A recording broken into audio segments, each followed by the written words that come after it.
the Capitol doesn't close every time there's a threat, only the credible ones. Criminals are breaking into cars using a special tablet to program a new key, so even if the car is recovered, the original key doesn't work. People who drive the Columbia Road Bridge say that they're worried about the kids walking across the bridge next to a hole over northbound 127 to get to the park. I did ask the post office to explain how mail gets from here, your neighborhood mailbox, to here, the elections office, for your vote to be counted. It's not just the Attorney General putting pressure on MSU's Board of Trustees to release those 6,000 documents. Students I talked to say they would like to see those documents handed over. Harvard researchers have categorized every county in the country into 4 different risk categories for COVID-19. The diverging diamonds are a relatively new concept in road design. It'll move the southbound traffic here to the other side of the road, so people will be driving on the left. The short answer, most of Governor Whitmer's executive orders signed after April 30th aren't valid. They don't have access to come here. You want 2 of them? Manpreet Singh can't wait for the new Lansing Road Bridge over I-94 to reopen. MDOT is rebuilding the bridge as part of its Rebuilding I-94 project. But Singh says since the bridge closed earlier this summer, hardly anyone is coming to her liquor store. They don't want to go out their way to just grab a pack of cigarettes when they can get cigarettes right up the corner. MDOT says it couldn't wait for a federal infrastructure bill because it would simply just cost too much to repair Michigan roads. The infrastructure is crumbling. We spend more money maintaining crumbling infrastructure than spending money building a new one. The new bridge is part of a larger project designed to improve safety on I-94 through Jackson County. The money is coming from bonds the state sold last year to pay for many projects across the state. MDOT says it would get a lot more money in the federal infrastructure package the House is expected to vote on this week. We're already strategizing on how we are going to make sure that the money is spent wisely. Eventually, maybe Michigan will no longer be known for crumbling roads. I hope that happens sooner rather than later. It means kids will be in the classroom learning instead of spending time in quarantine, and one family tells me it means her kids would be able to go back to school.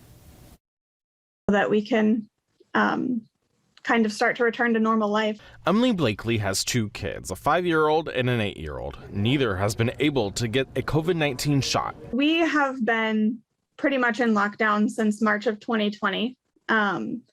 One of our kids is immunocompromised, and so we haven't been able to do anything. Blakely says right now she's not taking any chances of her kids getting COVID. She's homeschooling them right now. The vaccine is our requirement for sending them back to in-person school. She says it's been hard for her kids and they are ready to go back to the classroom. Their favorite topic of discussion is once the virus is over, once we have our shots, they have all these plans of things they're going to do. They can go back to school, they can play at recess. Very comforting to know that the majority of our household will be vaccinated. Shannon O'Halloran has 5 kids, all under the age of 10, and they go to school in person. Within the first week, her 3rd grader was already quarantined. Always a very anxious feeling, making sure that not only are they safe, but did they possibly bring it home, and while they might not be symptomatic, could they have spread it to the other kids? Pfizer studied a lower dose of its vaccine in more than 2,000 kindergartners and elementary school age kids. Still, many parents tell News 10 they don't want their kids to get the COVID-19 vaccine. But people who are vaccinated have less strict quarantine rules when they do come in contact with someone who has COVID. Just another list of benefits in some parents' eyes. And that added protection would just make myself feel a lot better. Parents who want to vaccinate their younger kids have to wait. Pfizer still needs to formally file for authorization from the FDA. As good as can be. It's going to be a long recovery. And that's how far.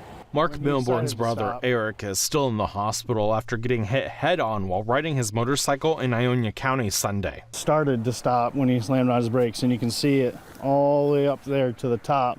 Skid marks on the road show the exact spot where the crash happened. The Ionia County Sheriff's Office says an 18-year-old tried passing another car coming out of the curve when he hit Eric. Eric's leg had to be amputated. It's hard. It's hard for...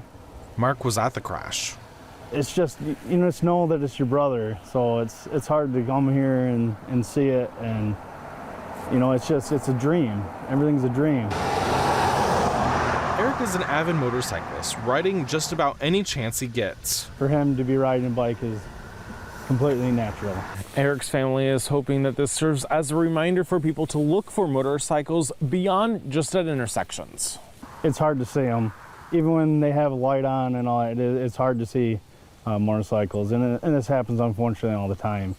Statistics show it does. The National Highway Traffic Safety Administration says more than 5,000 motorcyclists died across the country in 2019, the latest year where data is available.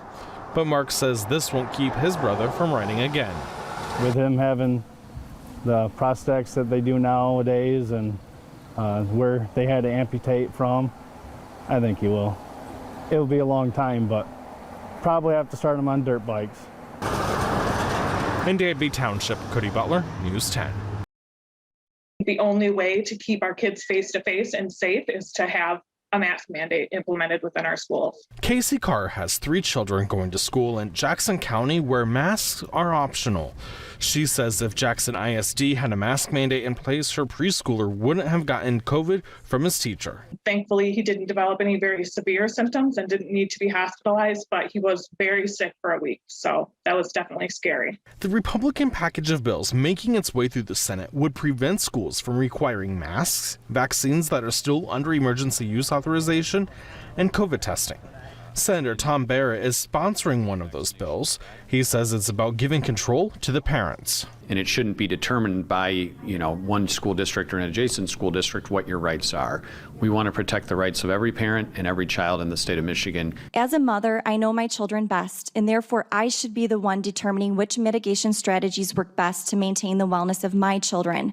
It is not the place of unelected public health officials to make these decisions. But Ingham County Health Officer Linda Vale says that's exactly what her place is. It's no different than cases of chickenpox, cases of mumps, cases of measles going through schools, and what it is that we are required to do in order to make sure that should there be cases of those diseases in schools, we do our best to prevent other children from getting those. East Lansing Public Schools Superintendent Dory Lako agrees.